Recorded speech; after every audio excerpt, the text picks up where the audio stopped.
As a librarian coaching, this really energized me. It made me think differently about approaching assignments, and I really got to work individually with more students by coaching the two classes that I worked with.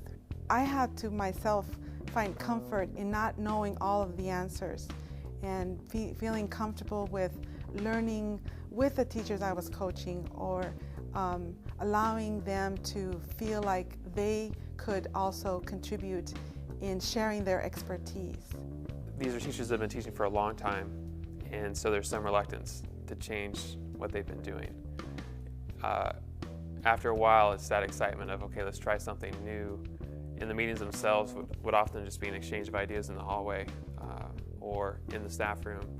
Some people look at technology as a separate piece that, we're training kids to do PowerPoint, or we're training kids to do Excel. But really what we're doing is we're teaching kids to do mathematics, do graphing, using the Excel as a product that helps them to make graphs, or using PowerPoint for kids as a tool for a presentation.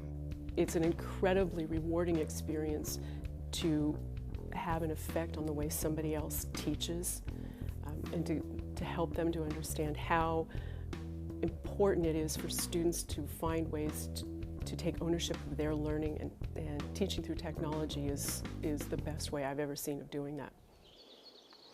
Let's start off with, well, how do you set up your rubrics? What are some things that we need to include in this? I think that we just need to do a little brainstorming here first. My goal is to work with one teacher, two teachers, maybe a department, on integrating technology into their curriculum. I also have a goal as a librarian, and that is to provide the very best educationally sound resources for many of the lessons that the teachers are having the students work on in the library. My key goal is student learning. I really have to show them what's possible with technology. I mean, it's my goal in my building to increase the amount of people that are interested in using technology in the classroom. So I thought it might be kind of fun to do a scavenger hunt. You could use this even with your 7th graders, because my goal as a coach is to create an atmosphere of comfort where people can come and ask the questions and make the mistakes that will allow them to become independent users of technology in the classroom. Do you have some standards already written up for that? I mean, sometimes I think that what they want from you is to take something that they're already doing, a lesson, a unit that's already in place, and help them modify it so that we can integrate the technology into it. The two teachers that I was working with were pretty apprehensive, but I was too, and wasn't sure what I was really getting into. I felt like I was there to give advice and maybe model some of what we were going to do for him in his lesson on the presidents. They have to be able to point and show us what they understand for that. 28 years of teaching, and it was great. He opened the door and he was very eager to try something new, as long as there was somebody there to support his efforts. So a coach can help transcend that feeling of uncertainty and help that teacher take the risk.